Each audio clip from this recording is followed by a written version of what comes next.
as well as the Dwight York Stadium, Bacalet, Scarborough, Tobago.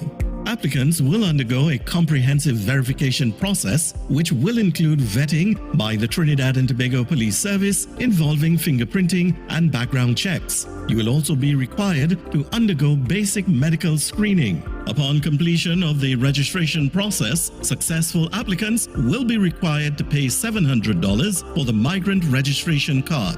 The ministry reminds undocumented migrants your participation in this exercise is essential, as failure to register during this window will result in deportation. This special registration process for migrants is your opportunity to be documented, protected, and allowed to work legally in Trinidad and Tobago for a defined period. For additional instructions, along with online application and required forms, visit the official portal at migrantregistration.gov.tt. That's migrantregistration.gov.tt. This message brought to you by the Ministry of Homeland Security and the Information Division, Office of the Prime Minister.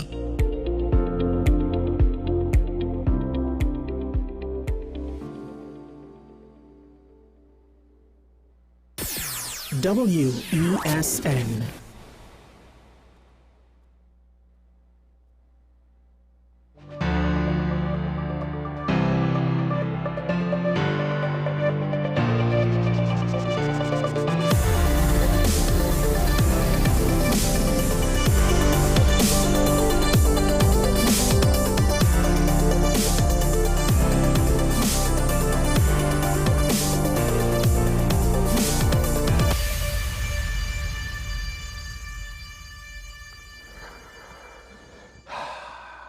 Media is a strange business with a lot of different requirements.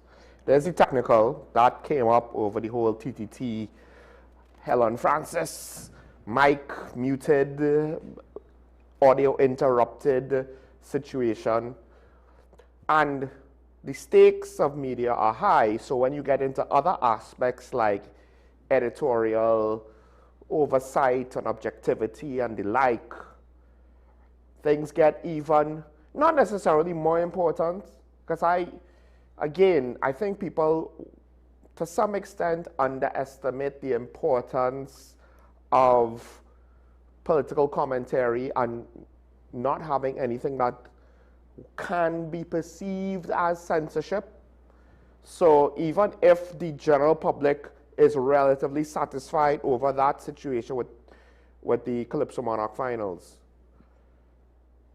it's still gonna have a subset of people who their trust and confidence, whether it's in the government or in the system or in society, it chips away a little bit. And you know, it takes probably a lot more work to gain that back. Think about your own personal life. When trust is lost, it's really hard when you lose someone's trust for you to get it back. If someone loses your trust, for you to give it back to them, to regain your trust, right? One of the things with media, of course, now is with regards to the people who are speaking to you. Do you believe them or not? That's one of the things that I have to be constantly aware of. What am I saying? You know, I'm putting my opinions out there. I know that not everybody's gonna like it. I know some people might even take it personally. And I know that I'm gonna get it wrong at least some of the time, right? And more importantly, I know that a lot of times opinions are going to have some amount of subjectivity. So it's going to be very difficult to either figure out if you're right or to kind of prove to people who think you're wrong that you're right. And all of that goes into the trust of the speaker. When you put stuff out there publicly, one of the things is the more you're rooted in as much objectivity as possible, and the more you are as fair as you can possibly be, the less you have to worry about, well, I'm taking this stance now, but 2 years ago, I had a completely different tune. See, I don't need to remember things that I said back then, but a lot of times the politicians around the world, but including in this country, they kind of want to take stances that are convenient to them. And then they get caught with, but a couple of years ago you had a completely different tune. One of the other things now with any sort of opinion maker, conversation starter, analyst, columnist, contributor is the, well, to what extent are you perceived as objective?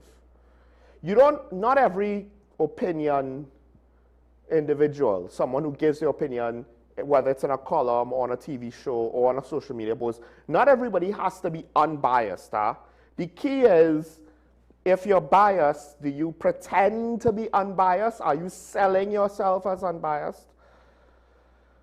Because there's space for, everybody wants to kind of see things from their lens, so there's space for having biases.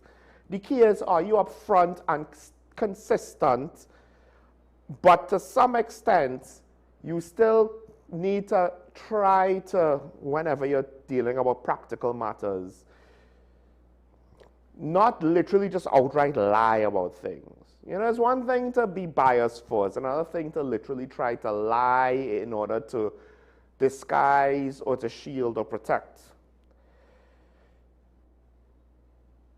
Now, what has come up is, one of the subsets of this conversation is when you have someone who gives their opinion publicly and they have a second role that is an official position that starts to kind of blur the lines now because they have a vested interest or a stake or a job that is involved in an aspect of the area that they are technically giving their opinion on.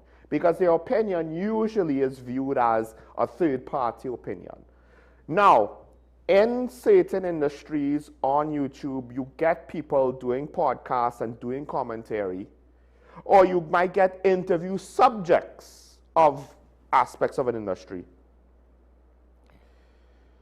giving commentary on said industry as an insider. But someone like a newspaper columnist or a TV show contributor, you know, generally the assumption or what we're used to is that they're a third-party point of view, external to whatever is going on, giving an independent opinion. Now, Dr. Sajuan has a column in a daily newspaper, and she's also director of the central bank. She has now stated to the press she will not write or comment on central bank matters in her column.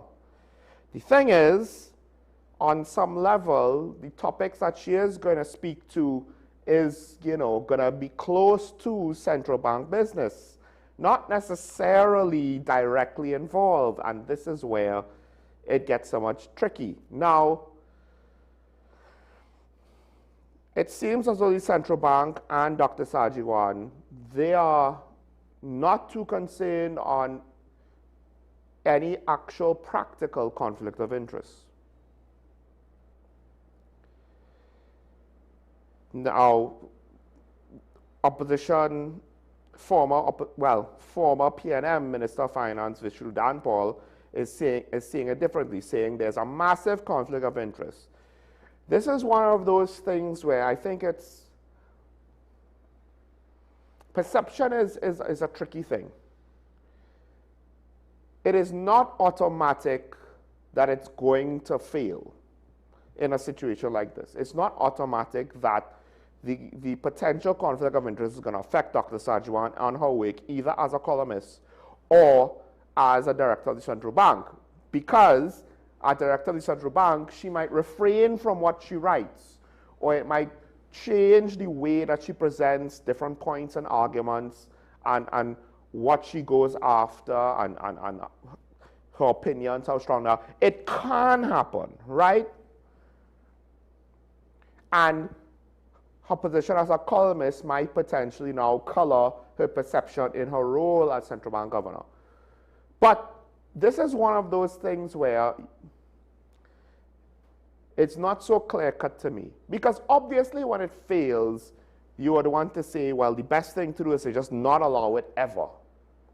But the flip side is, when you have a small country like ours, do you want to close the door on such possibilities? To me, the answer is not clear-cut.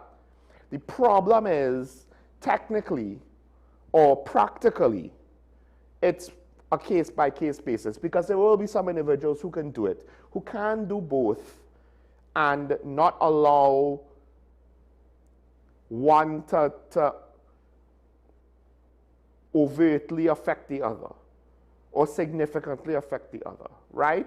Because at the end of the day, remember, even if you don't have two roles that seemingly have a conflict of interest, an individual is still going to have their biases, and depending on the necessity of the situation, need to combat their own biases anyway, right? If you're working for the central bank, to some extent, you have to combat basic human nature to try to be as objective as possible with regards to the functions of that job. And as a columnist, you have to do the same. But when you're doing opinion stuff, on some level, your opinions will be crafted by your biases. When you're a director of the central bank, and if you're speaking about different aspects of economic policy, your perception will be colored by your own biases. So you already have to do it anyway in both of those jobs separately. The question is, to what extent can all individuals do so, right? So now, depending if you want to potentially look at what is the precedent, what is the standard, what should be allowed, do we allow for case-by-case basis, or do we have a blanket rule for all in order to prevent those situations that can and will fail? Because some of them will fail. Some individuals cannot be objective or cannot be objective enough, despite the fact that they get into a job where they should be objective. Some members of the media have jobs within the media. Not all jobs in the media, like I said, you need to be objective. But there are those in the media around the world who have jobs where they're supposed to be objective. They sell themselves on being objective, but they're not. And they don't practice objectivity. They don't practice balance. They don't practice fairness. They don't practice having standards. What they do is they kind of sell out for whatever side, whatever team they root for.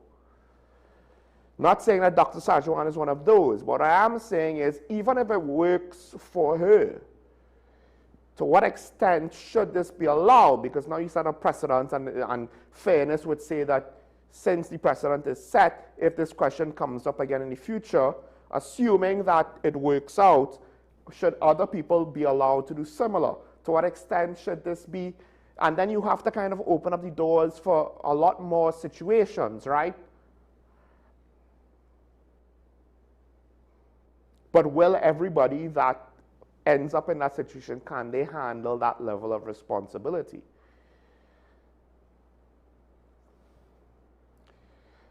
But I think ultimately, the problem is the basic foundation of our society is not well suited to answer this question in the way that I'm putting it forward, because more often than not, we as a people, and to be fair, we are not unique in this, but we as a people, we don't practice meritocracy. We're lazy. We just want the one-size-fits-all solution. Right? Hey, look, one-size-fits-all education, one-size-fits-all crime bill, crime plan, one-size-fits-all economic initiative, one-size-fits-all standard. We don't want to do work to say, well, let's assess people based on their individual merits. We want a one-size-fits-all standard for promotion. So, time in service. Well, are you a good officer? Yeah, but you're a busybody. Who likes a busybody? You're making the rest of us look bad. We don't want to promote you, and we need you to stay on the rank of ASP or inspector, because somebody actually has to do the work. We don't want to do the work, and if we promote you, then potentially you'll make us look bad and bypass us for promotion, and we need to replace you with someone that can do the work. Better to leave you down there in the weeds.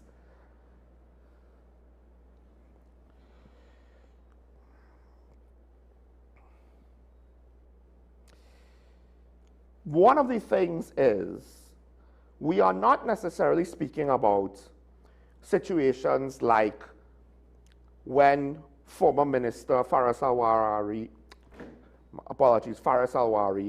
he is a member of cabinet and the government is looking to rent properties owned by his family. Because a lot of the inner workings of that will be behind closed doors. All we know is that we might know that there's money involved, right? We don't necessarily know if the process was fair or not. We don't necessarily know if the amount of the rent is reasonable or not. Just because it's high doesn't mean it's unreasonable or it's reasonable, right? Just because it's low doesn't mean it's reasonable. But there's a lot of questions there, and the perception of a conflict of interest in that manner is something that it's a lot harder to allow because you open the door for corruption even if there's no corruption there. This is different in that at least half of the equation, it will be open to complete scrutiny by the public. Dr. Sajiwan does not have two jobs that compete against each other, and we, the public, will not really see what the inner workings are. As a columnist for a newspaper, her work is going to be put out there. But the flip side is this. The same reason why I say, you know, we're not necessarily equipped to judge people on their individual merits to allow for exceptions. We're also not necessarily equipped to potentially judge Dr. Sajiwan's work on whether or not it is objective or not, because too many people do not necessarily put the time in to understand issues about the country and the country's economy and how to analyze them and how to put things in proper context and what questions you need to ask for further information and so on and so on. Part of current events that I have learned, and to some extent, I don't know to what extent I knew this before, but I definitely knew it after doing the show after the first few months of the show, if not the first year. Part about current events and topics like economics and so on is being involved in it. It's putting in the work to understand it and then staying up to date with it. It's not too dissimilar to a doctor who has to keep his skills and his knowledge of medicine current, of a lawyer that should, you know, they don't necessarily professionally want to go into aspects of law that they don't practice, because the areas that they practice day to day, that's what they know, that's what they're experts in. So when it comes to the economy, to what extent do people really understand beyond the basics? Usually, and this is the funny part, what you understand is based on what the news media breaks it down for you, but not completely always does that translate to understanding by the public, right? And also what the politicians break it down to be when they have their sound bites and their slogans or whatever. And usually that at the very least is oversimplification. The news media might at times oversimplify, and at other times they're just trying to simplify. Whether or not it successfully translates, it's not always consistent, because these things are tricky. Dealing with a population who all have various different starting points, points of reference, experiences, knowledge bases, etc., etc. So, on one hand, the thing that actually would allow Dr. Sajiwan some level of grace, we can't fully utilize. Because if she was then conducting herself, at least in this part of her two jobs, this one of her two jobs, in a biased way or in an unethical way, to some extent there might be enough of us potentially, or enough people, maybe I shouldn't include myself in that, that's somewhat pretentious, enough people who will understand enough to then call her out if she does anything wrong, if she writes anything bad, or has a poor take, a biased take that has an agenda, and it could potentially be speculated and reasoned out. I mean, that's assuming, right? The assumption is if she goes down that path. And by doing so, at the very least, there's a little bit of an inbuilt check on a situation like that. Because, as I said, when you're giving your opinion, I believe I said this at the beginning, maybe I didn't spell it out there. You know, it's a hell of a thing to give the opinion out there. You're not going to please everybody. To some extent, it's subjective, so it's difficult to have the debates, right? Yes, you're rooted on objective fact, but hey, semantics is an area where subjectivity starts. It doesn't end there, because then you have the validity of ideological theories, which one applies more, which one is more effective, how do you analyze the results, what the results are, which set of the results is more accurate than the other set of results, etc., etc. What results take precedence over what other results, what other data points are more pertinent than other data points.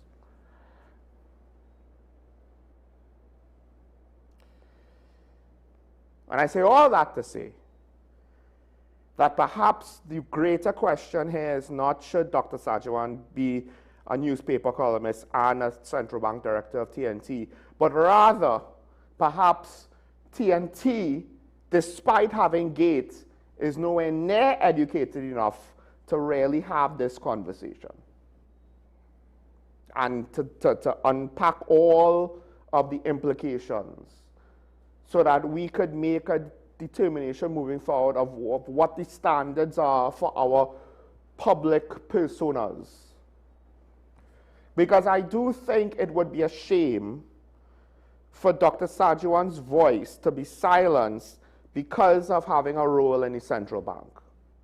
And at times, her being a commenter in the media gives the public, if again done correctly, an avenue of insight into the central bank that we might not otherwise have, although she did say she's not going to write about central bank stuff.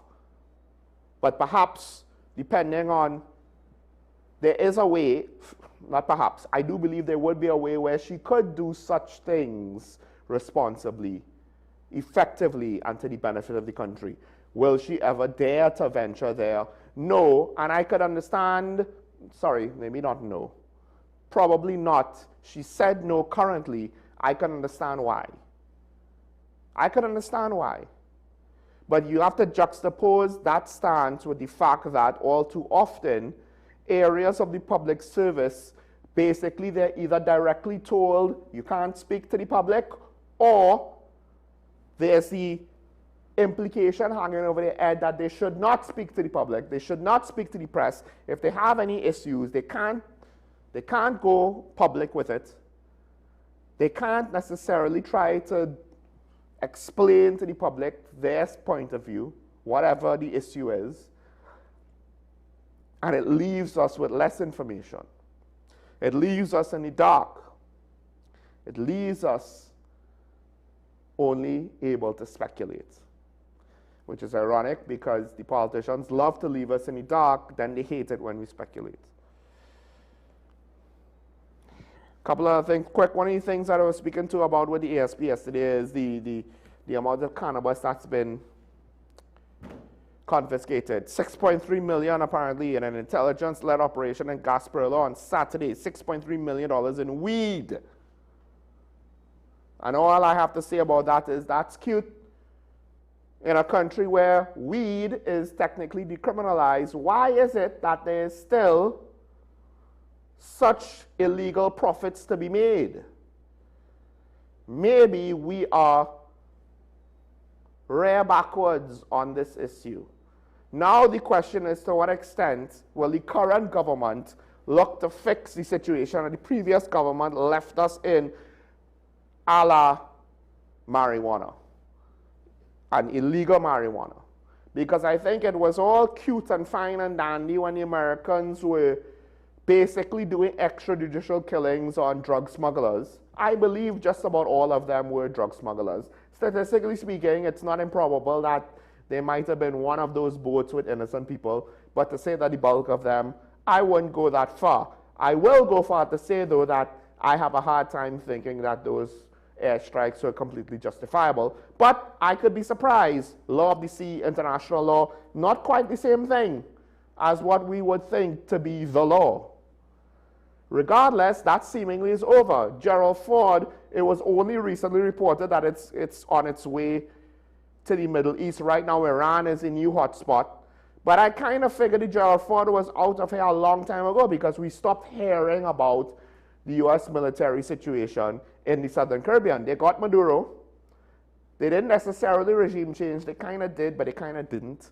And now we have to wait and see how Venezuela is going to unfold. So we are back to dealing with our drug smuggling situation on our own.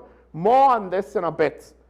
I do think that perhaps making hard drugs, legalizing them or decriminalizing them, that's a lot trickier of an issue. And I understand a lot of people don't like marijuana, and they don't like young people smoking marijuana. But in my mind, alcohol is not that much better. And we have an underage drinking problem already. And decriminalizing marijuana further to get out the illegal profits in smoking weed is not, I don't think, going to make our youths any more at risk than they already are. Those that aren't supposed to be smoking it still won't be able to smoke it. And those that can't smoke it and are abusing it as young adults, they're abusing it all now. These are two separate issues. If the overusage is a concern to you, then we should just ban it outright and go back to that step. But my issue is the fact that this is still profitable for gangs. And one of the main reasons you decriminalize a controlled substance, Prohibition taught us to take away the profits that fuel criminal enterprise. And cocaine is a much tougher sell. But alcohol, it was pretty straightforward. And weed, I think, is similar enough in the threat level to society that its usage implies or directly translates to, compared to how relatively safe it is on the level of alcohol. I don't think it's quite as dangerous as, yes, you can get narcotics, you can get weed spiked with other drugs, but if you decriminalize it further, then you could potentially, I don't know, have a commercial industry you could regulate. Because illegal alcohol is also something that's very dangerous. If not properly controlled, moonshine can kill you. But we'll see how that goes. All right, let's take a break. When we come back, we will get into some specific topics. First off, I do believe I will, as I mentioned yesterday to Mr. Sanfano, speak about the situation with the cargo sea bridge. Stay tuned. This is Joe Michael Swan on Talking Point on WESN, the Content Capital. We'll be right back after this.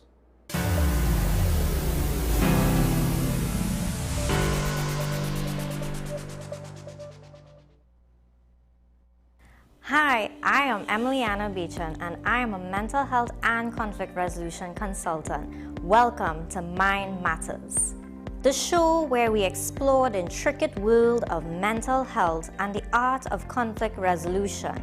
Join us as we hear from mental health professionals, conflict resolution experts, and everyday people who have transformed their lives through understanding and communication.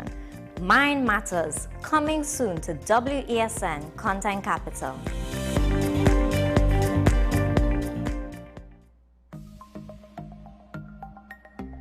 Knowing how to tell authentic is as easy as 1, 2, 3. Find it, match it, search it.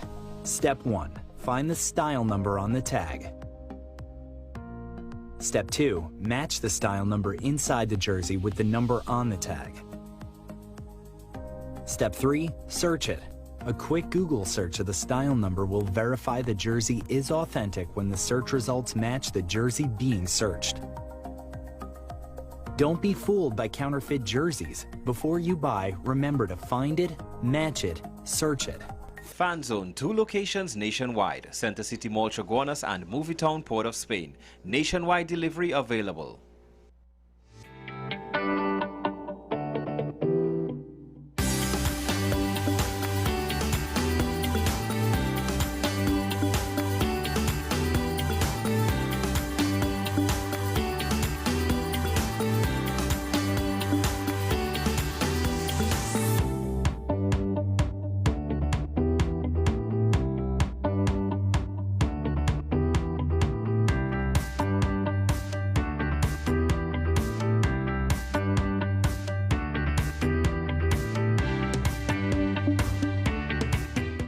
are watching Strictly Legal on WESN Content Capital. Just give an overview of what exactly is that split arrangement.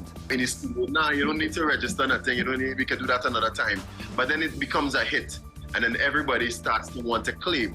The laws that predate many of the independent countries' constitutions are going to be those colonial laws. We know there are an infinite amount of circumstances that would lead to a murder. I have a great idea and I have a great concept, but until it's actually expressed, it does not become intellectual property. Accomplishments or targets of a forensic accountant is to quantify what may have been lost. We believe we defend criminals and we manipulated the law and we exploited the system.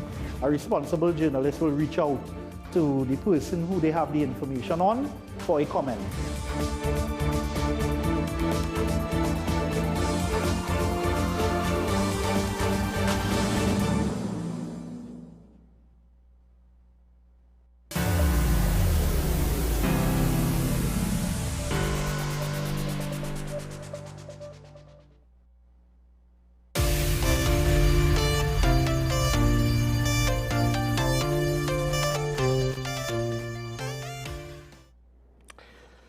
So, I'll be honest, one of the things with the situation with Tobago's cargo sea bridge, particularly, of course, speaking about the NV Blue Wave Harmony and its availability, it's one of those things where I am not necessarily, how to say, I'm not entirely sure what the impact is.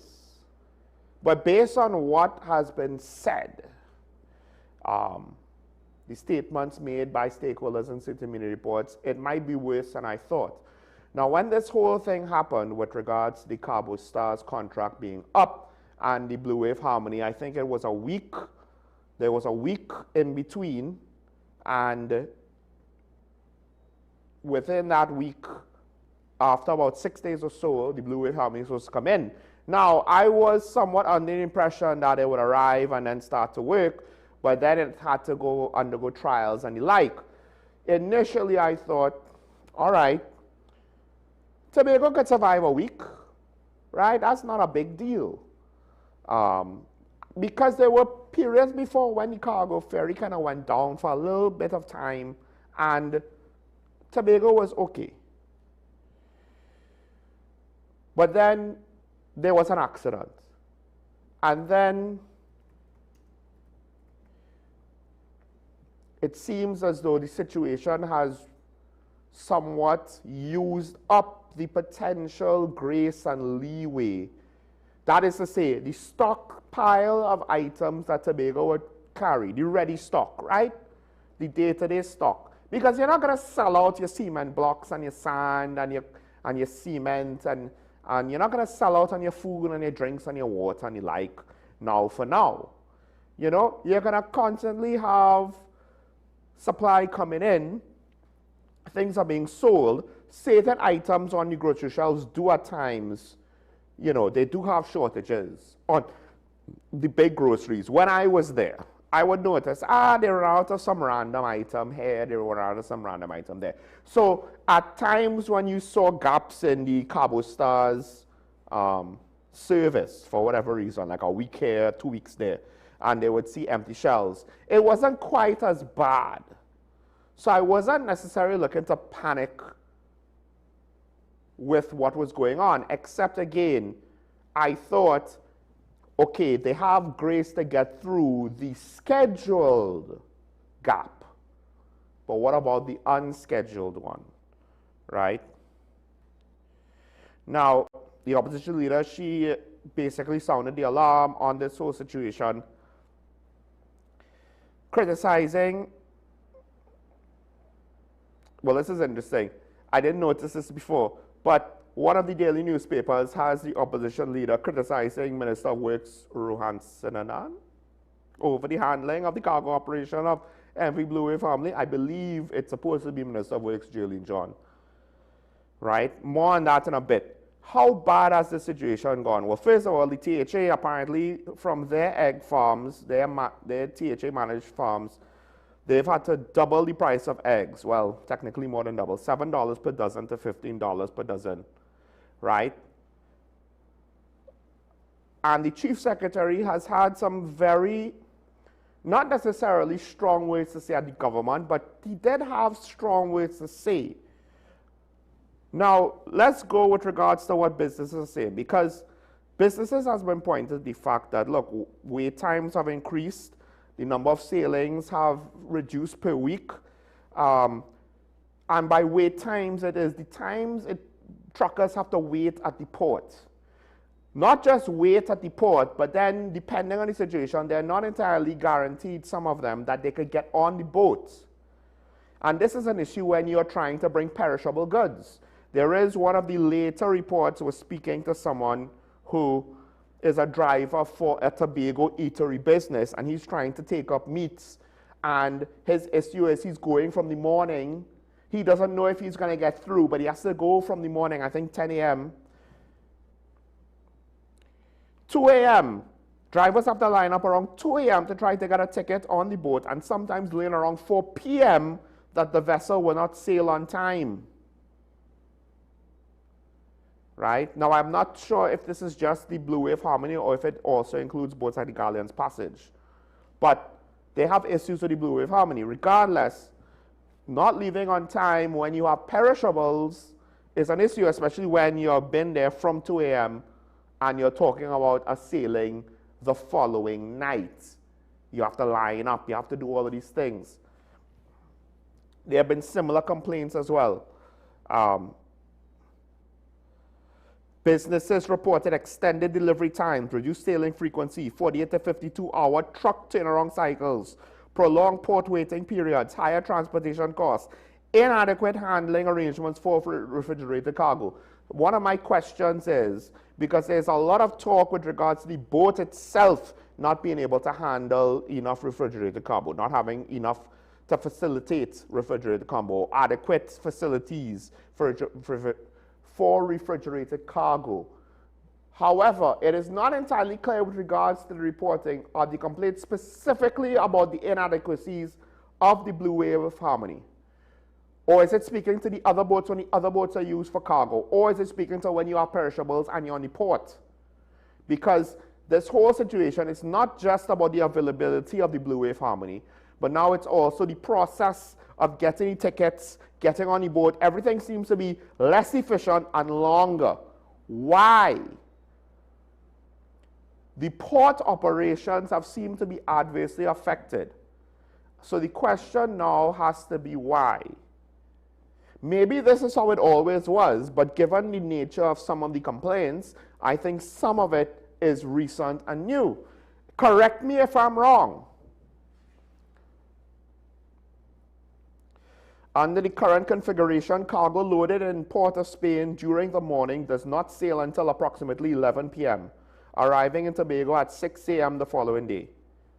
When combined with return scheduling, trucks remain tied up for up to 2 days. Truckers are required to remain at the Port of Spain for 12 hours prior to sailing with no structured accommodations or rest facilities. Yes, when you are kind of waiting around with your car, it sucks. And this is me talking about private car for the passenger ferry. For a refrigerated cargo, there are no formal provisions during these extended waiting periods. Requiring operators to run generators for prolonged hours, significantly increasing fuel costs and mechanical wear. I would imagine this is in their trucks. I remember sending my old car to Tobago on the Cargo Star. I did not go through all of this, right? Longer lead times require distributors to carry higher inventory levels, increasing working capital exposure. Trucks immobilized for 48 to 52 hours reduce fleet productivity, force consideration of additional capital investment, higher food consumption, port side waiting costs raised. Some of these costs, apparently the businesses are saying, we're trying not to raise prices. We will absorb the costs. Some of the costs might really be profits that are unrealized, because I think one of the reports said that for one I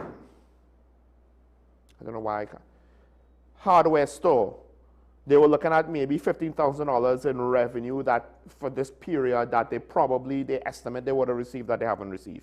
$15,000 drop in sales daily. My mistake, daily.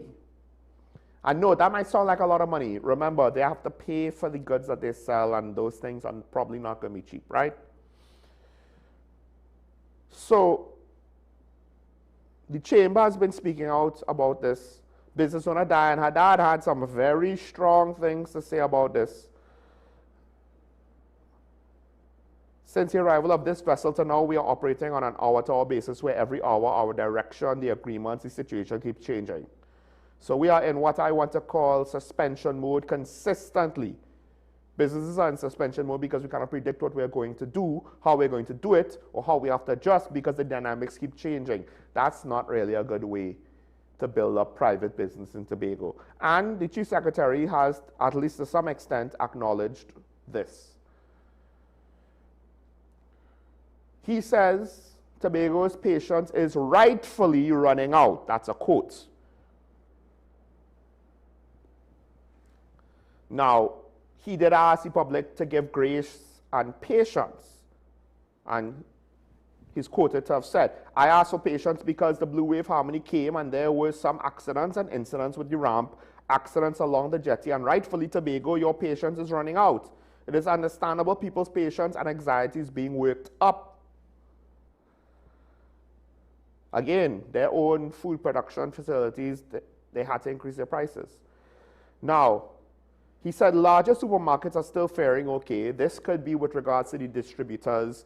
So they're potentially able to buy things in greater bulk. Their suppliers are willing to sell things in greater bulk. So the effort to get on the boat might not be quite as costly. A lot of smaller operations might have smaller purchasing trucks, delivery trucks, etc., etc. If you go to the rural parlors and shops, some goods are not filtering to them. This is from the Chief Secretary. And that's not necessarily a good thing. That's a lot of very micro businesses now that are going to be harshly affected. One could argue maybe Tobago will survive if some of these parlors and shops close down, but it depends on what area you're speaking about. Because it's one thing if you're speaking about the southern end of Tobago where you have both mini-marts galore and supermarkets and parlor shops. But it's a whole different question when you go to the more northern side of the island, where large-scale supermarkets are harder to come by, and where mini-marts might, well, I haven't necessarily gone grocery shopping up there, but I would imagine you might get a mini-mart or a parlor shop, but if they're having issues with stock, what are the people to do up on that side? I guess do their grocery shopping down in the southern end or in the center of Tobago. There are supermarkets in Scarborough and Carnby, but it's not always so easy. Now, one of the things with this whole situation was they did lease a barge, but they only leased it for 10 days. So he was asked if it was a mistake for doing that. The Chief Secretary said it was perhaps overly ambitious to only lease the barge for 10 days. If you understand the workhorse of Ms. Jerlene John, Minister of Works and Transport, you would understand that she likes to get things done and get it done now. She felt we should get it done in 10 days. It's not working out in 10 days, when the ministry and the Port Authority probably had its expectations a little too lofty and probably wasn't as realistic.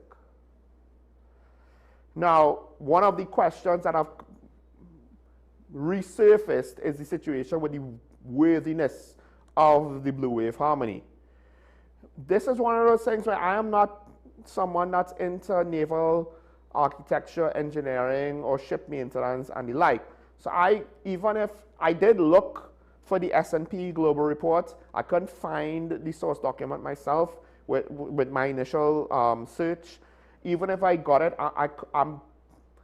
I know enough of myself to know that I probably won't be able to say with certainty how bad the report reflects the future seaworthiness of this vessel.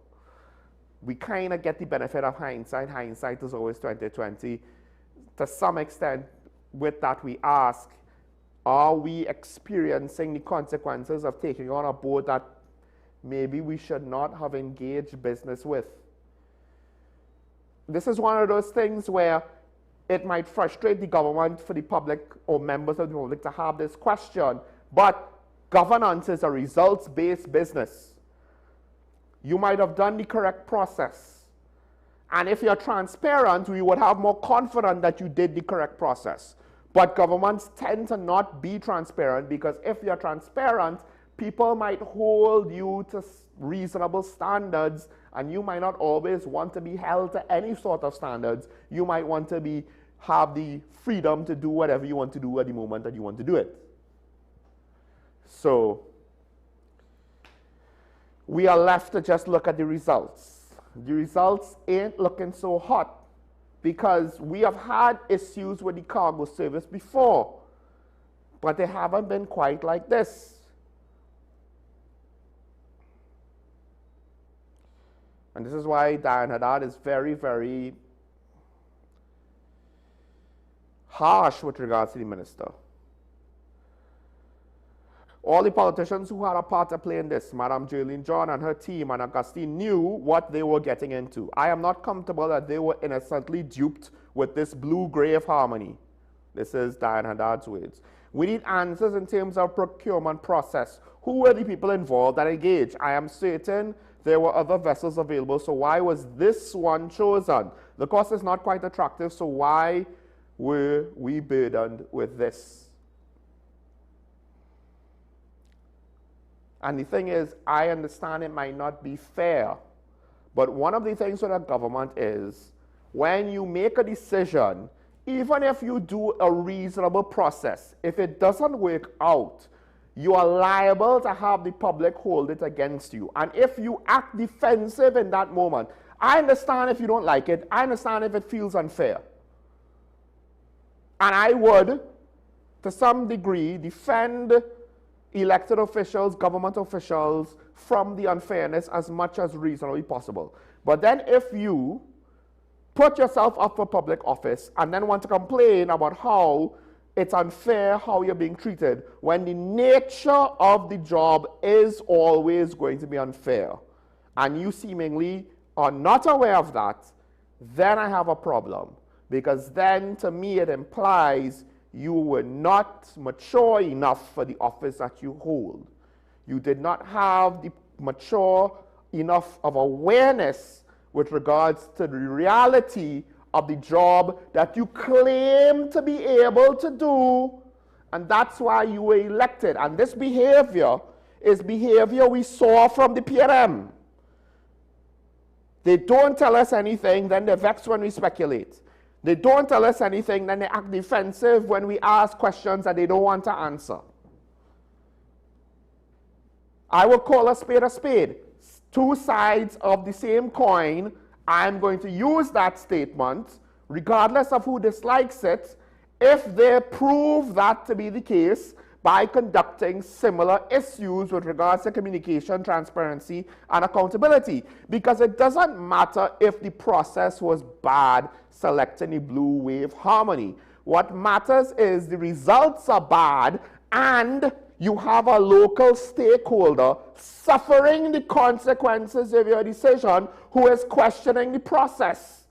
If it was the case that the process was readily available to the public, that information was forthcoming, then someone would have probably already pointed us to it, would have said, what are you complaining for? This was what it was and it's all above board. But generally speaking, in a lot of instances, and this is not unique to us, we have too many questions and not enough answers. And what is even more of a shame is, let's assume that the blue wave harmony was selected properly, right? And let's assume that there wasn't as much incompetence as the harshest critics would like to say that there is. The inability to understand the fact that you do not have entitlement to fairness, that you will be judged unfairly, that people will look at the results and not care about anything else, and they will want to blame you for their suffering, regardless of how unfair you think that blame is. It could be the owner of Blue Wave Harmony, it could be the crew of Blue Wave Harmony, it could be somebody else's fault. Doesn't matter. The buck stops where the buck stops. I said repeatedly when the PNM was in power, you want the big chair, then you have to take the big boy responsibility. It's the same standards by which I judge the current government. And a lot of the times, I'm not even saying they did something wrong. I'm just saying they are messing up the communication and making enemies of the public whom they sold themselves to as these great problem solvers. Because this morning, now Jaylene John, she has come out to say statements that I do find, I don't think, I appreciate her ability to work. I understand that this is a situation where she might get caught up in a whole host of circumstances that technically could be outside of her control. And I also understand that she might not be an expert on these specific types of matters. That said, you have to kind of learn a lot faster with regards to what you can say, what you can't say, and how you should say things and how you should not say things. She says, I am about the facts. Where is the stored up cargo that can't get to Tobago? Well, part of it is, I don't think it's going to stay on the port. The cargo is in trucks. The trucks never offload for the most part. Yes, I believe sand, that and all might be on certain lorries or whatever. But a lot of the stuff is going to be on trucks. It's a roll-on, roll-off ship. If they can't get on the cargo star and the cargo star steals away, they're not going to stay on the port with their goods. As far as I'm aware, maybe I'm wrong. But given the turnaround, sorry, not the cargo star, the Blue Wave Harmony. Given the turnaround of cargo ferries, I would imagine those that can't get on the boat take their stuff back to appropriate storage, especially if it's perishables and they do not have accommodations for refrigerated storage on the port. So that statement, maybe I'm wrong, call in later and tell me that I'm wrong, but that statement implies one of two things. Either she knows better and she's basically trying to say something to deflect. Where's the cargo build-up that's waiting to go? There's no cargo waiting here on the port. You know that there's not going to be cargo there, but you're basically just trying to win the debate on what is the narrative. You're trying to win the narrative. I am about the facts. Or you are ignorant to how the process goes. This is not like containers on the international port for exports and imports that sit and wait for days or months or whatever. This is a roll-on ship. That's roll-on, roll-off. That's the whole point. We don't have standardized cargo containers that are taken off of the back of truck beds and put on the boats. Trucks just roll on. So, again, maybe I'm wrong. Tell me where I'm wrong, please. Because I really hope I'm wrong on some of these things. Half of the time, if not most of the time. Our country would technically be in a better place if I am wrong more than I am right. If I am wrong all the time, that means it's not that bad. That means things are going a lot smoother than I think. But the sad part is there are a lot of people who perceive things to be going a lot worse than how I perceive them. So I, believe it or not, I'm actually somewhat generous at times in my assessments. I don't go far enough for some people.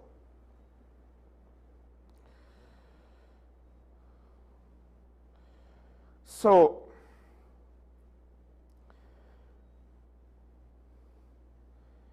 one of the things, of course, is the fact that just the delays of the sailing, right?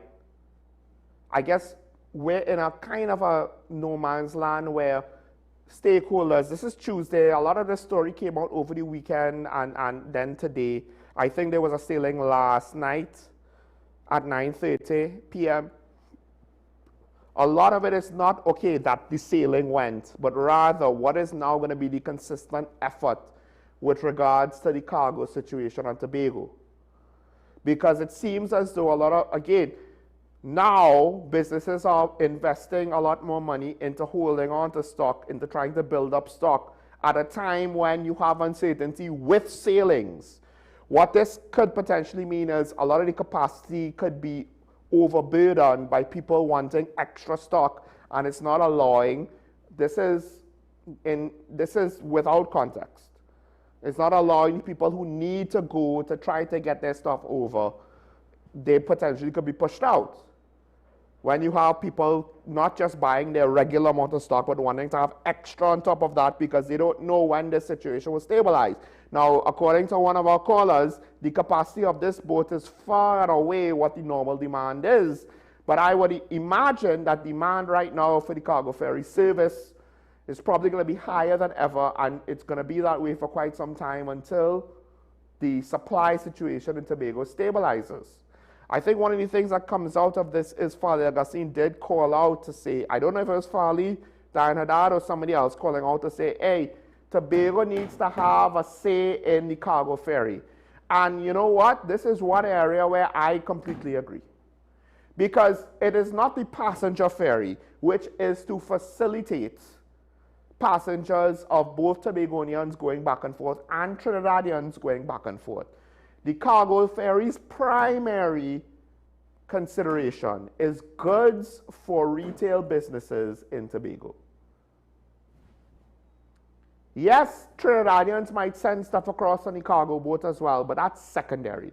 That is not the week-to-week function of the cargo boats. It's not. If you want to send your car over, you don't have to send it on the cargo boat. You could send it on the passenger ferry. You have to go with it, right?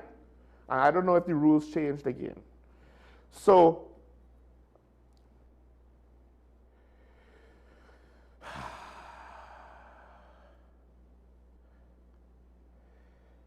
to go to another, I have one more point to make on this. Hopefully it's resolved. Whether the Blue Wave Harmony works out in the future or not, we still have questions with regards to how did it get so bad, right? But hopefully this is resolved sooner rather than later because we no longer have leeway on this situation. But my last point is this, and this is a two-stage point. Dr. Keith Rowley has come out to complain himself, I cannot feed my chickens, pigs and sheep. Now, Dr. Keith Rowley, on this issue, I'll just say this. First of all, and I believe I said this yesterday, I appreciate the fact that he is part of the food production solution. That is to say, he is invested into it, right? I assume he invested into it, right? Ironically, just the sheer nature of who he is now turns the debate. I pointed to this. The caller didn't want to hear from Dr. Keith Rowley. And that was the point I tried to make yesterday. Him entering into the situation to win political brownie points for his side, I assume that's what it is. He's supposed to be retired. When you're retired, that means you go away from the public eye. That means you want to be private again. But Dr. Keith Rowley seemingly does not want to be a private citizen. He wants to still be a public citizen. By entering into debates, he turns it into a PNM versus UNC situation. Not a what's going on with the ferry and what are the concerns of the public. And very often in this country, a debate will devolve into party X versus party Y. Not what the issue is, not what the issue is about. This is one of those things where, and I said it with regards to if there were more protests over murders and crime, if the opposition weighs in on it and is present, it turns it political. I don't know if that's a good thing. I don't know if it's better for them to sit out. It's one of those catch-22 situations. And maybe the opposition needs to take time to further rebuild itself. One of the people who technically does not have a readily available avenue to rebuild his public image with regards to politics is Dr. Keith Rowley because he's retired from politics. So him weighing in, it's just one of those funny things where it kind of distracts what the issue is. And I would ask people that when things like this happens, don't fall to the temptation of saying, why is he speaking? Why is he here for? He shouldn't be talking, blah, blah, blah. And then you're no longer asking questions or having discussion about the cargo ferry to Tobago. You're talking about the validity of Dr. Rowley being part of the conversation. If he wants to give his opinion on some level, he should be allowed to. But if it's going to be something that's going to distract from the actual conversation, maybe he should have some awareness and not bring it up, not voice his opinion, not speak out on it. Because then now you have to ask the question, what is his goal?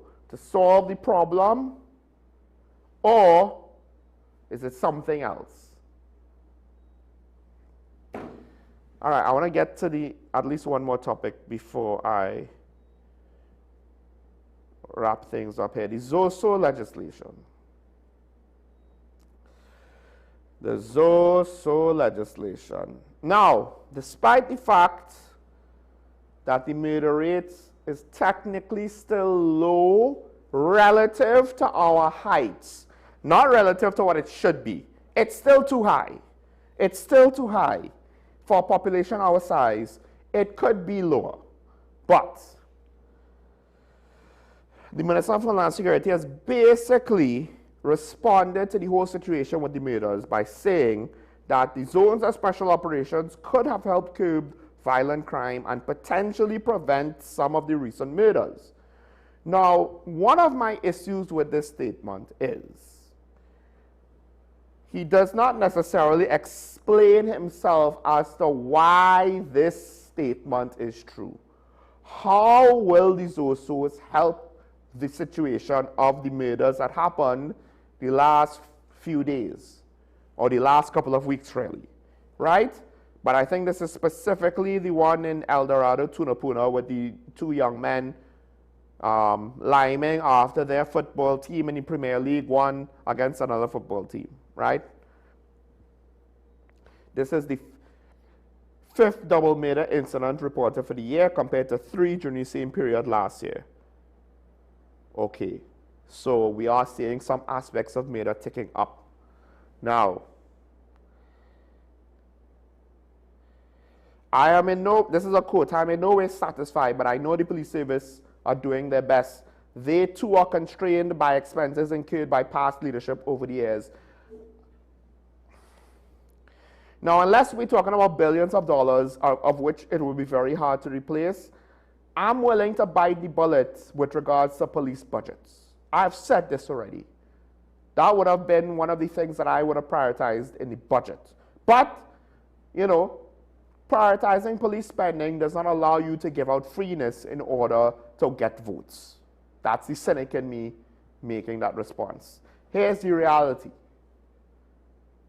It seems as though, as I mentioned yesterday, the minister again is more concerned about telling you who to blame for his inability to see to his own responsibilities. Because, as I mentioned just now, how is he also supposed to have prevented these murders?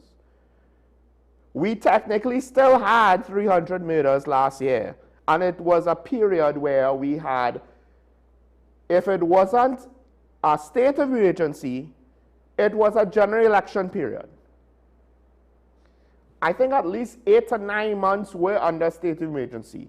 It's not as though murders were zero. We're not saying murders increased, so something like an SOE would have kept it down to where it was last year. Murders are still kind of where they were last year in terms of numbers. Maybe brazenness. I'm not entirely sure how zones of special operations would have stopped the murders, because I suspect murders could occur outside of the zones of special operations. I mean, the one in Couva was at a play park. I don't know if that would have been under a zone of special operation. And then, let's go back to the government's explanation, or the only explanation given as to how these ZOSOs would have curbed crime. They would have locked up the gang leaders and everything would have been finished by at most 5 years. except gang leaders on remand are still able to communicate to the outside world. Now, I believe they have certain special detention orders still for people who were in the maximum security prison. Other people who were detained under the SOE, they were released. But those who were technically in custody, regardless of the SOE, they remain at Tetron Barracks, I think. Measures were put in place for that, if my memory serves correct. But the problem is, I don't know, even if that is the case, I don't know how long you could sustain that, because those barracks are not meant to be prisons. At some point, somebody's going to have a lawsuit, because they're on remand, they're not convicted, so the capacity for society to suspend their rights to the degree where it can be considered inhumane, I don't think it exists, that we have that legal entitlement to do something like that. And it's not about protecting the criminals, it's about the fact that legally, it will start with alleged gang leaders on remand. It will end with whoever the people in authority wants it to end with. I don't know if you saw the article with regards to the Joshua Samaru alleged threats to his family of someone in law enforcement, I believe it's the defense force, who works with one of those interagency situations, and potentially that's why he ran from the police, because he thought that those police officers might have been working for someone in the defense force, whether officially or unofficially, who has threatened the lives of his family. It's pure speculation. Well, not pure speculation, but there's a good degree of speculation on my part there. Hey, well left in the dark by the authorities who don't know how to communicate what's pertinent or what's not. The implications of this situation, let's not forget, suspects have died in custody of the prison service and the police. Let's not forget that. So to say that precedents that start off for gang leaders cannot then potentially be used against citizens of the country, I think that if you want to sell me that bridge, that's kind of too naive for me. I'm not willing to go there. These are one of the lines that you don't ever cross.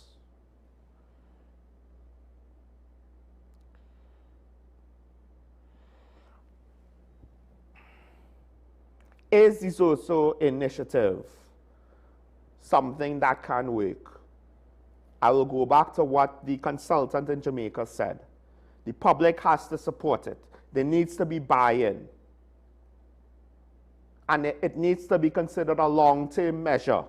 Currently, the government is selling it as a short-term measure, and I would argue there's little public buy-in. Or, you know, if you live in some mansion and you have private security, you're like, yes, we should do it. No. The people who need to do the buy-in are the members of the public who would directly, one, be affected, but two, have to participate. Provide information, be willing to testify. But at the very least, not give the police unnecessarily levels of flack for doing their job. Copy and pasting Jamaica's homework and thinking it's magically going to work. No, based on what the Attorney General said, the ZOSO legislation was not there to be a solution to crime. It was meant to be a plaster after the first plaster on the sword didn't work. Or not that it didn't work, but the stickiness started to run out and the wound is still open. So we put another plaster on. But the wound is still infected. We don't have anything to cure the infection. We just put another plaster on it to prevent the pus and the blood from leaking out.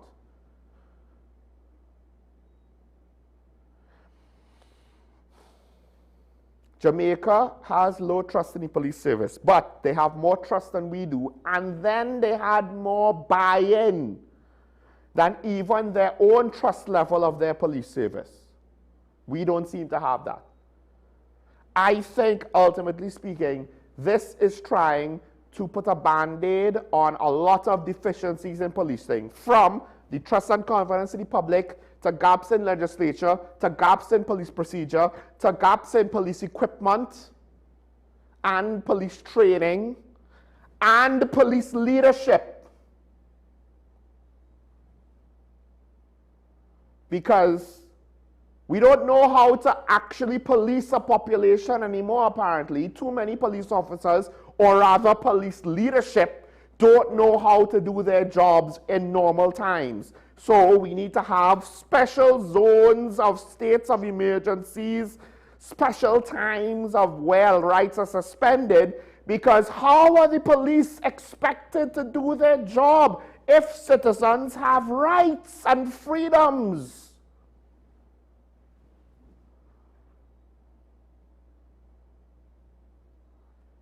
At least with the PNM, we kind of just saw them be lazy. They didn't do anything, right? Now the UNC is like, listen, we're going to out-lazy them. We're going to have you defend your house, and then we're going to tell the police, you all don't actually have to work to do your job. We will put things in place where you all just go willy-nilly without warrants to do whatever you have to do to get the job done, because we don't care about setting bad precedents that potentially could come back to bite us in the rear end if we lose an election and somebody acting in bad faith ends up doing something with political persecution. Because we will magically remain in power forever. So any sort of loophole or any sort of policy that can be taken advantage of will be the only ones that magically will always in perpetuity be able to take advantage of it. And maybe we do want to take advantage of it at some point in time in the future. We're not going to say that now because that would outright be corruption.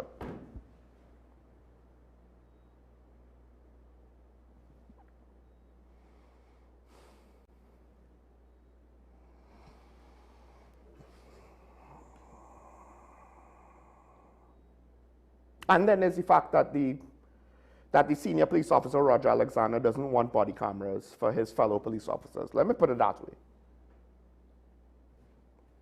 Again, it's who we blame for it. Oh, the opposition, the Zosos, if we had Zosos. If you want to make a proper case, I don't know, give us some details on how this thing would actually work. We don't need tactical, strategic details. We need the intention behind it beyond just, well, we don't know how to write laws. Just by the way, and I mentioned this yesterday, I believe, on air. And if I didn't, I'm mentioning it now, but I believe I mentioned this yesterday. How is it in this country, how is it that I could look at the Special Victims Unit and see a police unit investigate sensitive, complex crimes of that nature that are difficult to see to prosecution and conviction? How is it we could see the police make great strides and efforts there, but in other aspects of crime fighting, the entire national security apparatus does not know what it's doing? It doesn't know its rear end from its elbow. We can't secure the borders. We can't keep the drugs out. We can't arrest gangs and gang leaders fast enough because, you know, it's only illegal to be in a gang on paper. It's not actually illegal to be in a gang, apparently. How is it that we could treat with special victims crimes, sexual assault, domestic sexual assault, incestuous rape even, statutory rape? How is it that we could have investigations and criminal matters on cases like this? Yes, the complexity of it means that sometimes the cases are difficult to push through. Not every witness is willing to testify for various reasons on top of other things. And these are crimes that are difficult for the police to even detect, because more often than not the victim doesn't want to report it. And yet, they seemingly are able to do a better job there than with gang violence. How? Someone explain it to me, how the TTPS has a better grade on the harder subject and on the technically the easier subject, potentially the easier subject, they have a failing grade consistently, regardless of who's in office. How? We have a commissioner with an intelligence background. We have yet to see improvements in intelligence gathering translate to evidence gathering, translate to charges being laid and prosecutions moving forward. How?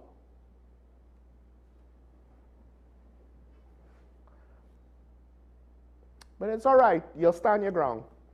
When 8 men invade your home, you'll stand your ground. When the Prime Minister's neighbor has his home invaded, right? It's all right. Her security will look out for her.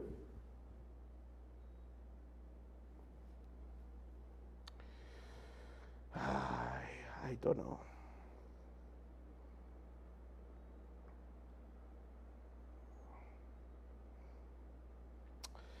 We have a comment. Let's take the comment. I might go into the next topic. Yeah. Why is the TNT media silent on Cuba? And with that, I'll go into the next topic with regards to the upcoming St. Kitts meeting of CARICOM.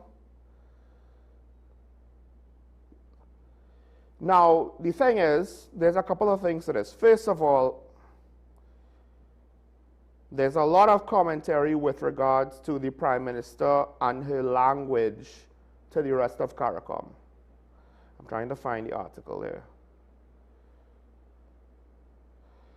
But there's also the fact that U.S. Secretary of State Marco Rubio apparently is going to be there, going to meet with our Prime Minister one-on-one, I believe tomorrow, ahead of the CARICOM Heads of Government meeting. I believe that's what's going on. As well as going to meet with CARICOM itself. Now, part of this whole thing is going to be with regards to, it seems as though CARICOM is looking, let me get it. One of the largest and most consequential in Caribbean communities history, CARICOM's 50th conference in St. Kitts and Nevis, right? Part of it is, the expectations is they're going to be speaking about joint security cooperation. One of the things I'm curious is with regards to CARICOM's, what sort of tone are they going to use? What sort of stance they're going to take? Because we did see what happened with regards to Venezuela. And I'll be honest, it was a bit of a mess. I did not have an issue with the Prime Minister's basic premise. I had an issue with how she communicated that. You didn't need to be that combative with CARICOM to disagree with CARICOM. I didn't mind disagreeing with CARICOM. I disagreed with CARICOM. I minded being somewhat that antagonistic or that rough with CARICOM. Now, there is a situation with the United States having an oil embargo with Cuba. That's kind of tricky, in part because what happens is, let's say you have sanctions against a country like Russia, and you want to limit what Russia could do economically because they have become an aggressor in a war against one of the countries that neighbor them, and everybody else in the region disagrees with that. So United States, Europe, they're saying sanctions. What does Russia do? They sell oil to their allies anyway, and now the West is forced to say, well, all right, you could sell it at only this sort of rate and kind of negotiate this backdoor continued economic freedom in part because Europe was still buying Russian gas in months after the Ukraine war began.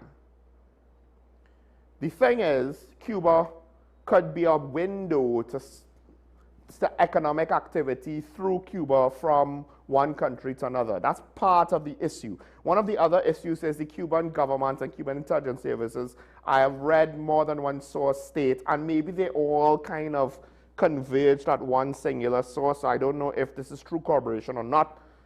They were involved with propping up Maduro's regime. So I could somewhat understand why America is going to want to make moves against Cuba now.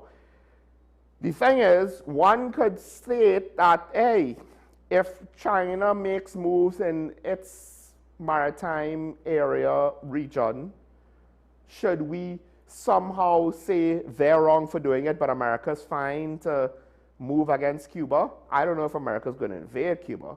I suspect China wants to invade Taiwan. China's doing a lot of bad stuff in the South China Sea, by the way, with regards to its neighbors, that nobody in this country seemingly cares about. I guess, you know, we're in a different region, right? One of the issues with America is with the current administration, just because they say a thing doesn't mean it's quite that thing. But this whole oil situation seems to be a wider strategic play, I would imagine, involves Russia. America is not the only country that has intercepted Russian sanctioned oil tankers or shadow fleet oil tankers. I think France, at the very least, is one of the other countries besides Ukraine and America that interdicted shadow tankers. So this is going to somewhat reflect with regards to CARICOM relations.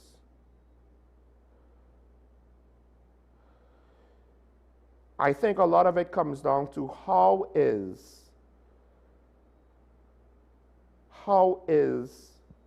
both our Prime Minister and CARICOM, what is their tone going to be? What are their points going to be? What are the things that they're going to say we can't necessarily, we're willing to compromise on, and the things that we're not willing to compromise on, right? Some people are urging the Prime Minister, Kama Pasabi says, our Prime Minister, to have more language of unity. I'm not one of those people, to be honest, because I feel as though the whole situation in Venezuela exposed CARICOM as a collection of nations with their own interests. And while there were certain things that, you know, you could maybe criticize our government for not agreeing on with CARICOM, certain basic premises, I found CARICOM's position to be poor. Now,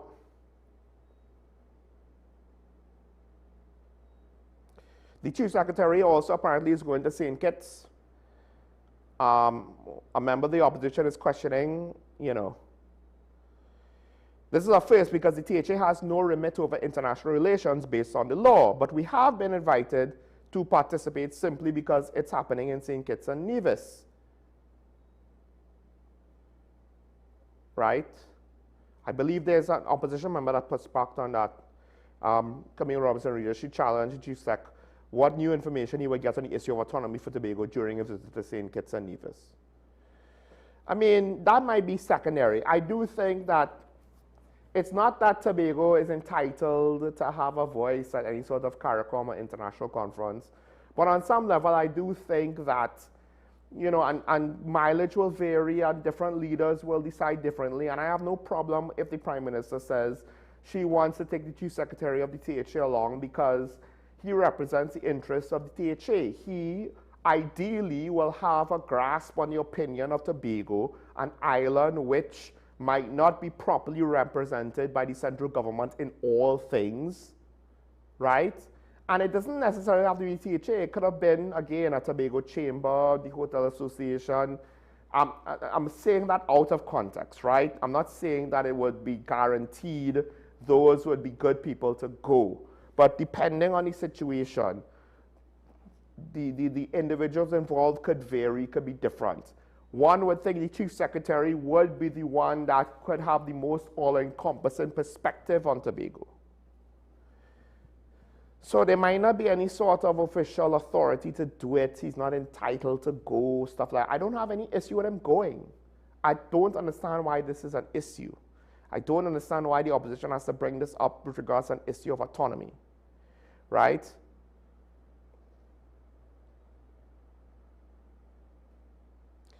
Yes, St. Kitts and Nevis have a governance structure that maybe the THA might look at. It is possibly an opportunity for the Chief Sec to kind of speak to people on the ground.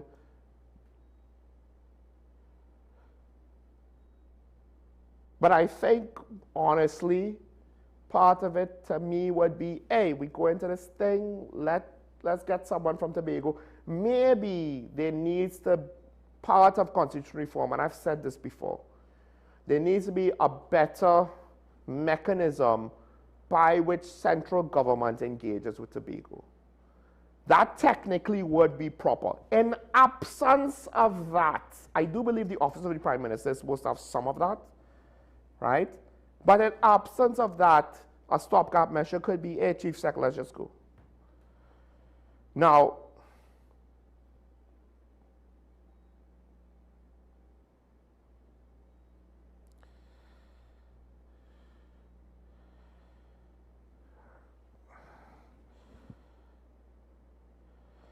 this is a quote by one local commentator. We are seeing America using the big stick more and more. There is a regime that tends to feel that military force is what determines the outcomes, and they tend to threaten the use of force, as we see in Venezuela and as we see in Cuba now. This is a reversal of what's been going on for a number of years.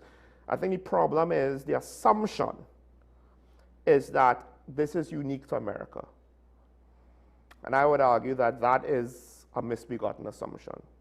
America using the big stick is not something born only from a change in our American regime where the current American president is more aggressive and more willing to use military action. First of all, he was president 2 terms ago, right? And he didn't do that. The world has changed.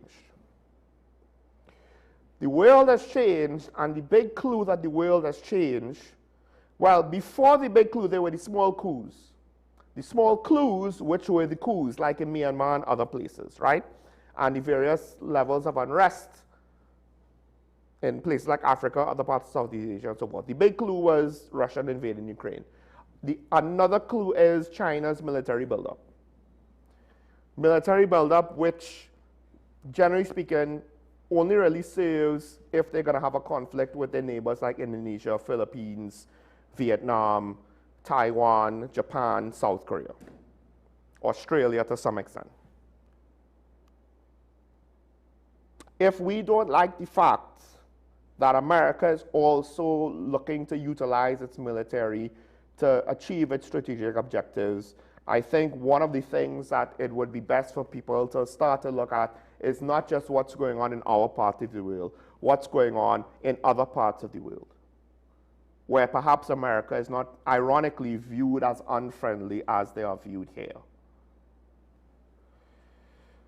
So, again, it goes back to what does CARICOM want? Because I believe I know what we want. We want, and I believe we just got licenses and approvals from the United States with regards to the Dragon Gas deal, field and Coquina.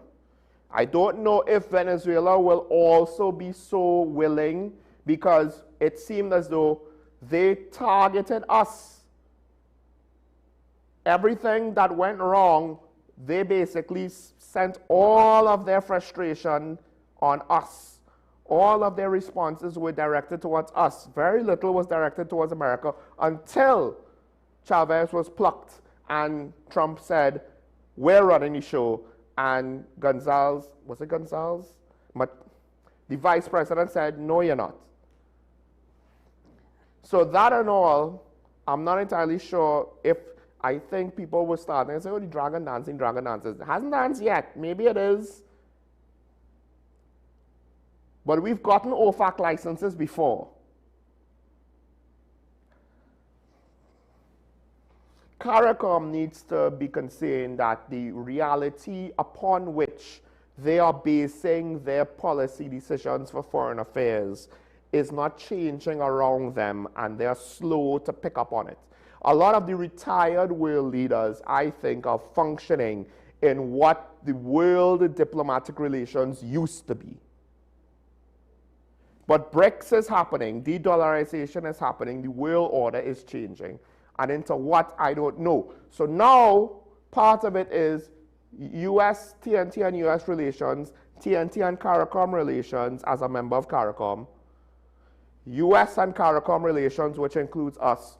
How are these things going to look moving forward? Also, you could bring up Guyana in a near similar question as TNT with regards to CARICOM. And then you could also include things like Africa-CARICOM relations, India-CARICOM relations, China-CARICOM relations. All of these things matter. They don't just matter to us, they matter to the US. And I think at the end of the day, we used to enjoy playing Switzerland, being neutral, friends with everybody. Everybody comes to us. They don't take out their frustrations on us. If they don't like each other, they keep that over there. We're over here. You engage with us in good faith. We'll engage with you. Don't be upset, America, if we want to make deals with China. Don't be upset, China, if we want to make deals with America. I don't know if the world is going to allow nations like us to do that moving forward. For what it's worth, I'll open my phone lines now, but there's one last thing I did want to speak about today. Let me see if I can find it. I have so many articles all over the place. There was a report in, I believe it's today's Guardian. Mexican National Guard went after a cartel leader. And 25 members of the National Guard were left for dead in 6 separate attacks after they attempted to arrest this cartel leader. And the cartel leader ended up dying, I think, in transit to a medical facility after being wounded, right? He and his 2 bodyguards fled into a wooded area. They were seriously wounded in a firefight. They were flown out along with a wounded soldier, but they died en route to Mexico City. So I believe generally they were going to medical facilities from some remote location. The point is they died. The cartel leader died. There were reprisal killings where 25 Mexican National Guardsmen were killed in 6 separate attacks. So these seemingly are not members of the unit that actually tried to arrest the cartel leader. This is just the cartels taking it out on any random policeman. This is one of the reasons why I'm not automatically condemning the use of military action against transnational drug criminal organizations. Granted, the shooting without any attempt to arrest didn't necessarily care for that. But I can see some sort of scenario where you could say, hey, this is kind of borderline terrorism. Because the local police did, or the Mexican police basically did something. Mexican Special Forces apparently was involved. They went after a criminal. And there were violent reprisals for it. The implication is we want to send a message, y'all are not supposed to do this ever again. Because if y'all do this, we're going to freak out and cause a scene, create havoc, and do mass murder. That's a message to the leaders of Mexico. It might not be the overt political message that you would usually associate with actual terrorism, not just mass violence. But there is a message in this. There is the use of violence to terrorize people in order to get the government to change their behavior. Granted, they didn't go after civilians, they went after police officers. Now, on some level, this is potentially what we're facing. So if we want help to deal with it, and on this show we've said we do need help to deal with it, I have no issue seeking out that help. And the funny thing about it is, if you say, well, why the Americans, why not somebody else? Let's just say it could be somebody else. Do you think China or India would utilize kids' gloves in dealing with situations like this either? I don't think so. I think part of it is the world now has to ask itself, how are we going to treat with crime at this scale? Because at this scale, moving forward, are we going to just continue with the assumption that it is crime? Like how somebody that robs a shop of $200 is crime. Even a local drug lord, right? is going to limit their violence. It's not going to, at least right now, fortunately, we don't have actually, I can't say it, because we do know that the criminals are going after prison officers and threatening their lives, and at some point successfully assassinated them. They haven't gone after the police that way, but it's crazy to me that for a service that has shown a willingness to, let me not say willingness, for a service that has had questionable circumstances with regards to the deaths of prisoners in their jurisdiction, in their custody. The fact that they're playing the victim makes me wonder if some of them are in on the joke.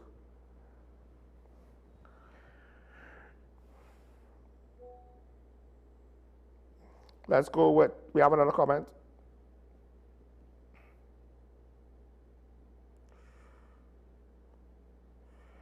Now, starting from second from the top, a few loopholes to plug. I think there's a lot more than a few loopholes in Trinidad and Tobago. I mean, as systems of government got more complex, as time moved on from the 1800s to the 1900s to now the 2020s, right, all the way up to now, more and more loopholes has been baked in. Some are unintentional.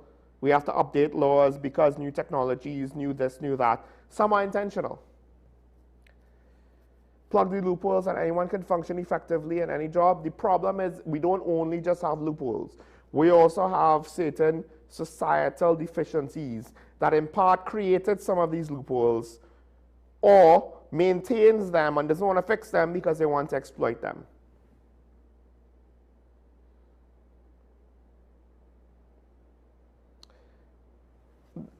To sum up some of the other comments, you could just go to the last one. All problems get worse when one can't meet the basic cost of living expenses.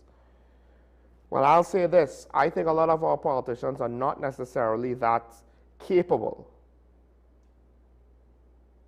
And that's why we have some very poorly thought out, near amateur level solutions presented to us for these complex problems.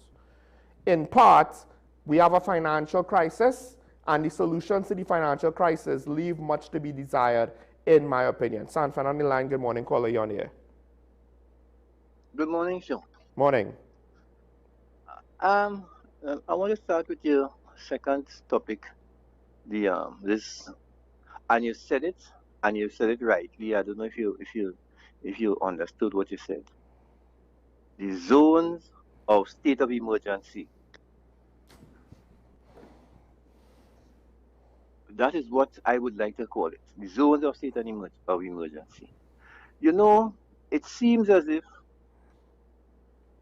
the law enforcement in Trinidad and Tobago seems to believe now that the only way they can effectively police the country is with some sort of emergency powers.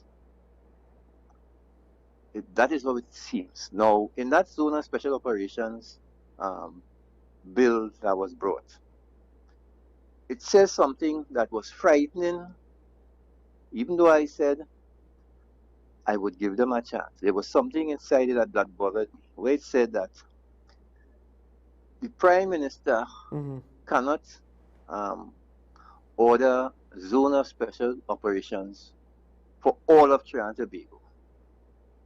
But the Prime Minister could in that bill could say, we're going to have zone of special operations in all of Trinidad, but not Tobago, and effectively have a state of emergency in Trinidad. And it is how long now since that bill failed in the upper house? And if it is that, I listened to Mr. Alexander talk about if the bill had passed, there was ample opportunity for Mr. Jeremy to sit down in the committee stage with the independent senators and the opposition senators and hammer out something. There was ample opportunity, so don't try to come and put blame on anybody else now. They had an opportunity to sit down and hammer out something. And we would have had a bill today which they would have been using but they decided, we in charge, and we're not going to. This is what we want, and if you already don't want to give us what we want, it will be nothing. Now they have 6 months to wait, and they're going to bring it back. I hope they use sense this time when they bring it back in 6 months and try to bring something that they can work with, that the country can work with, because there has been an uptick in murders since the 30th of January. There has been. It is very difficult to fix this issue with the police service. And if you go back to, I don't know if you ever read the Scott drug report, Sean.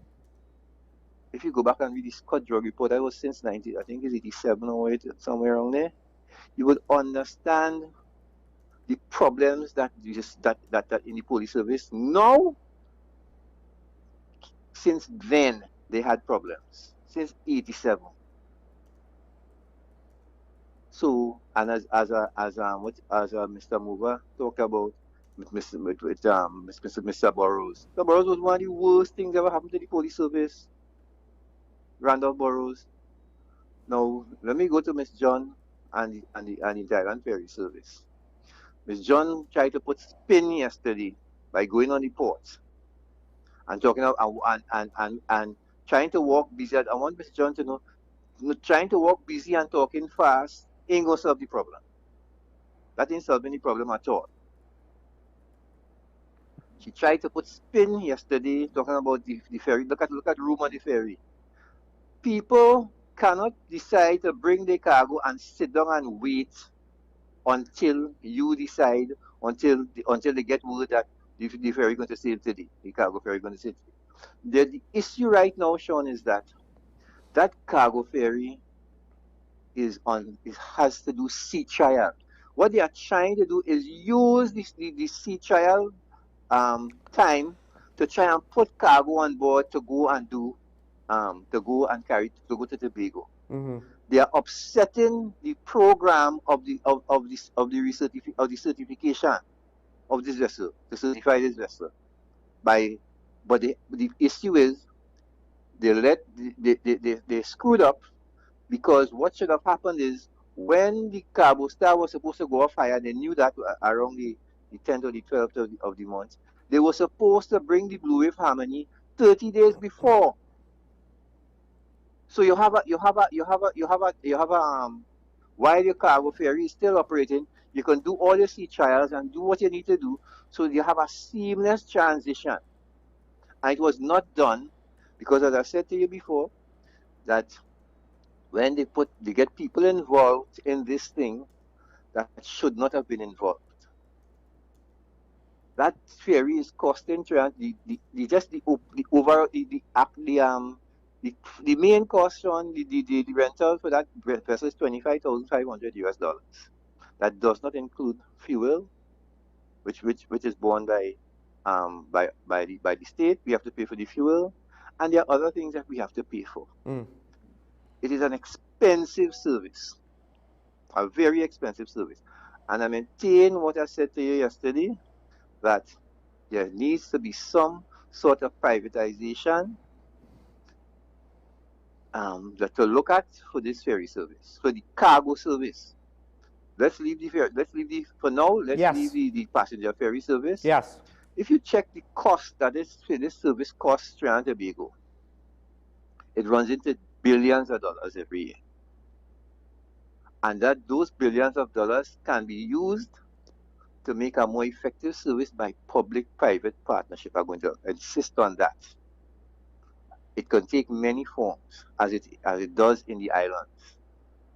The government can get involved in some way to privatize, to appoint this service and make it more efficient. If you look at our history, any private sector always seems to have a better handle on running things like this. Mm-hmm. It is too elaborate. There are a lot of loopholes. There are a lot of things that are left undone. And I keep saying, Ms. John needs to put the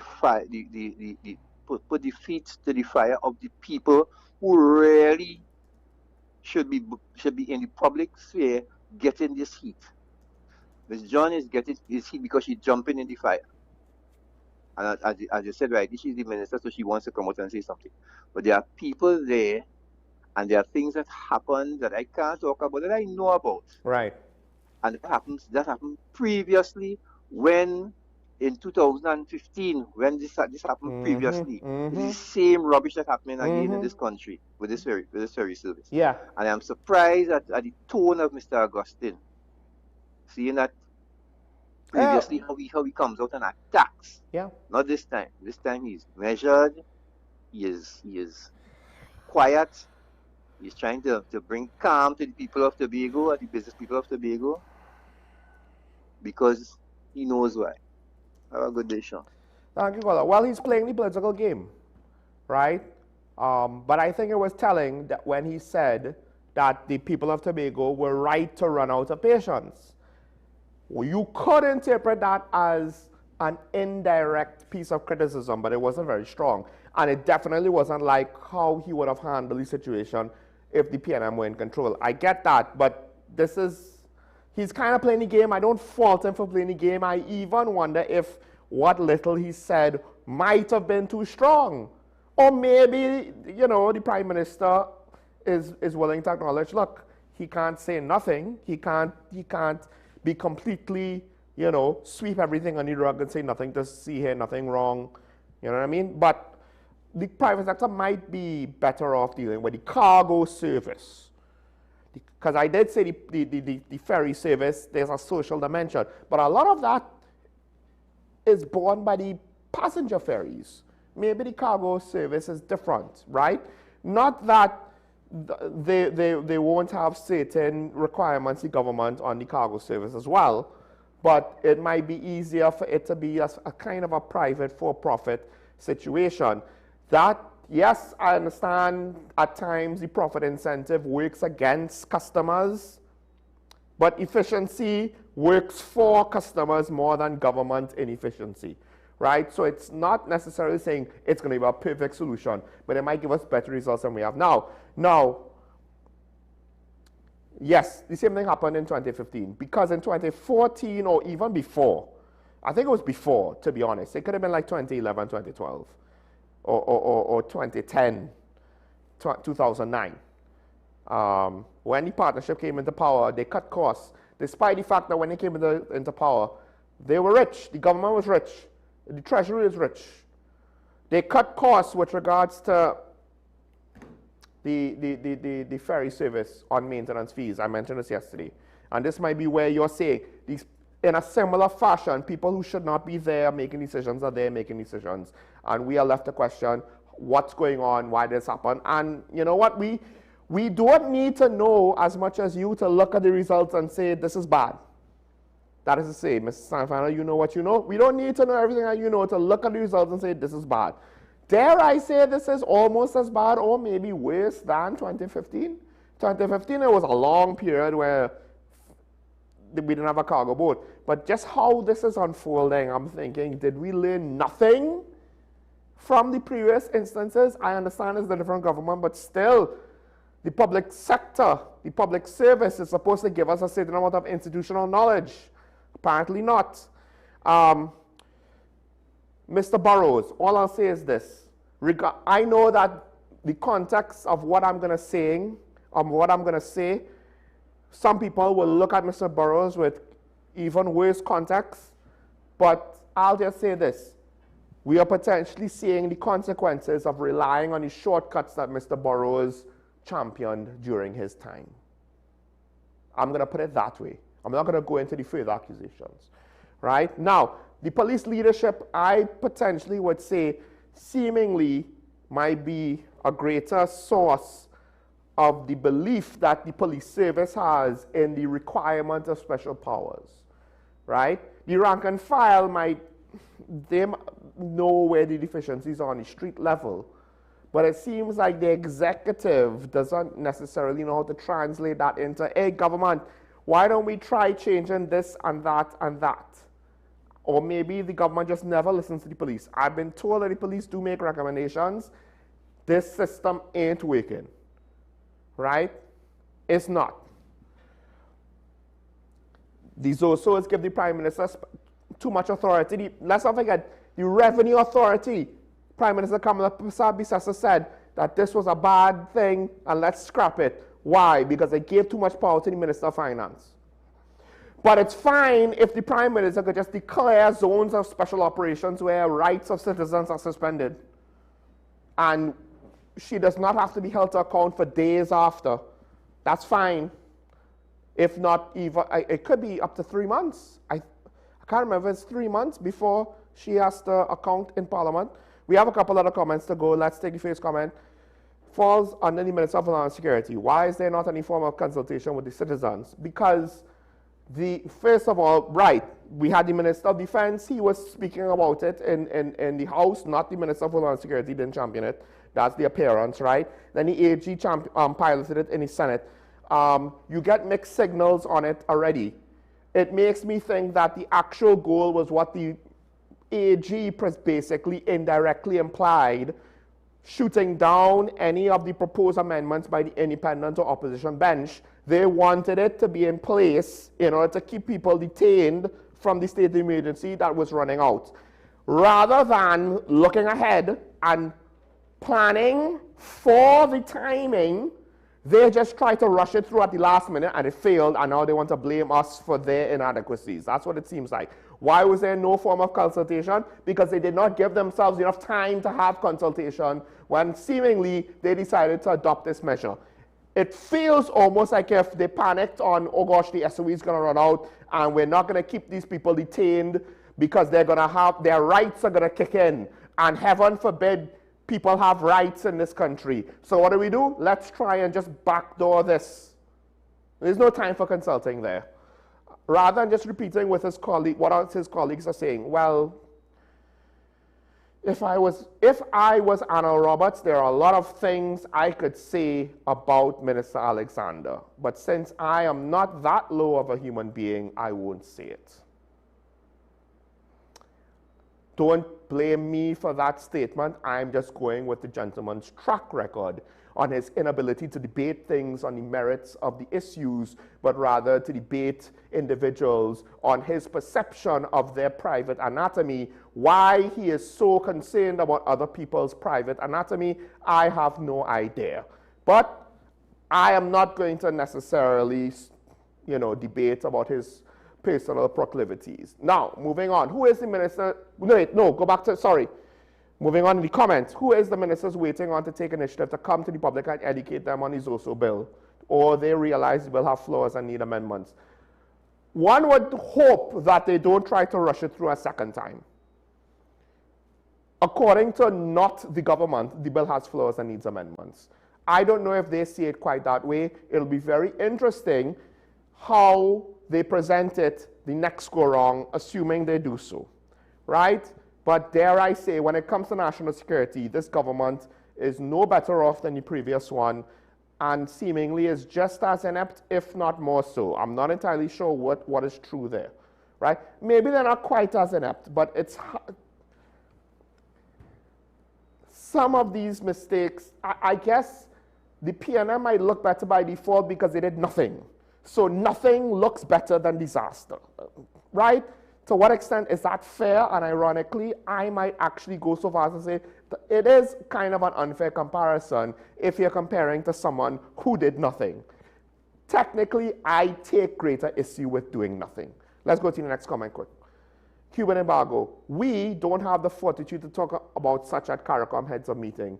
I guarantee it will take someone like Prime Minister Mia Mottley to bring such topic at the summit. Here's the catch-22. The Prime Minister of Trinidad and Tobago is not the Prime Minister of Cuba. History has shown that if countries want to have opinions on other countries' situations and want to champion the cause of other countries, they tend to, it works out when their country is fixed and is working fine. I am not going to fault the Prime Minister of Trinidad and Tobago for not giving any sort of consideration beyond what is the basic level for the situation in Cuba. Because if other countries want to do that, that's fine. I'm not going to tell them not to do it. I don't have an issue with it. We have more than enough problems here. Let he who is without issues in their own backyard go fix someone else's backyard. Leave us to fix our backyard. We have too much problems here. Things are not going well here, right? Technically speaking, the Prime Minister of Trinidad and Tobago was elected to fix the problems of Trinidad and Tobago, not to go out on international adventurism to fix someone else's problems. Will what's going on in Cuba affect us in TNT? Yes and no, but the long and short is not really. The situation in Cuba is not just about Cuba. Do we have another comment? Let's go with the next one. Right, in Mexico close, what will be the impact of the quality of concrete supplied to the building industry? The concrete will now be supplied by small batch operators with limited quality control oversight. This is one of the issues when our economy shrinks. You start to lose capabilities that the economy was able to provide the demands of the customer base of the society. So now it's not so simple to think that when things contract, we'll automatically be able to adjust, because as a small economy, you will have situations where the service providers or the product providers will be limited. So this is one of those things now where a lot of people might want to say, give the government a chance, give the government a chance, but things like this it's not guaranteed. The second part of the comment is not guaranteed, but it does bring up, I would imagine to be, maybe I'm wrong, someone could correct me tomorrow, we don't have time today, a reasonable concern of what could happen, of where now an issue could compound and a negative effect could compound, because you already have an entity closing, so that's jobs lost, that's part of the GDP, that's gone. The economy contracts. Then now, if the remaining providers are not able to make up the shortfall or provide the same service at the same level, provide the same product at the same quality, it's going to cause the economy to suffer and further contract. That further contraction could then have a similar effect again and further contract. Economies are a funny thing. Even if an economy just stayed at net zero growth, that is technically bad. Net zero growth of an economy is technically bad because of inflation. So when you are potentially looking at the economy shrinking, and yes, in terms of dollar values, it might not actually shrink just because of this, but theoretically, this is an entity that's gone, so the entity gone is a negative to the GDP, to the economy. There might be a financial compensation in the accounting ledger of how you calculate GDP. So it wouldn't necessarily be that bad, but arguably those things would be independent. We're still contracting, and it could be a domino that continues down the line as capabilities depreciate or erode or just disappear. So then various things that are provided by the economy to customers no longer can be provided, and the dominoes go down the line. It's not too dissimilar to the price of gas and what that means to the downstream projects and industries when they're affected, and how when you close the refinery, all of the economy of all of the supporting industries, subsidiaries, and oh gosh, forgive me, I don't have the correct term.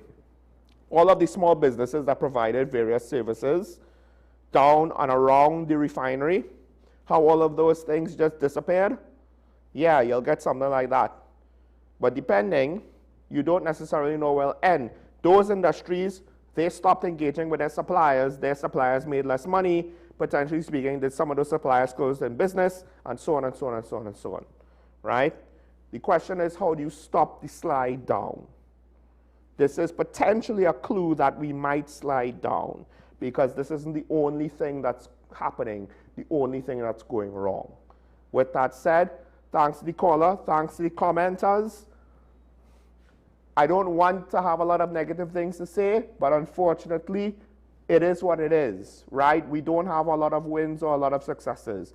Hopefully, we'll see what comes up with regards to these Venezuelan gas deals on our engagement with the United States. I don't have a problem with engaging the United States, but we kind of need to see results. Otherwise, it's all for naught. With that said, have a good day. Stay safe. Remember your allegiance to the Republic and to each other. It's nice to be nice. We'll see each other tomorrow. Bye-bye.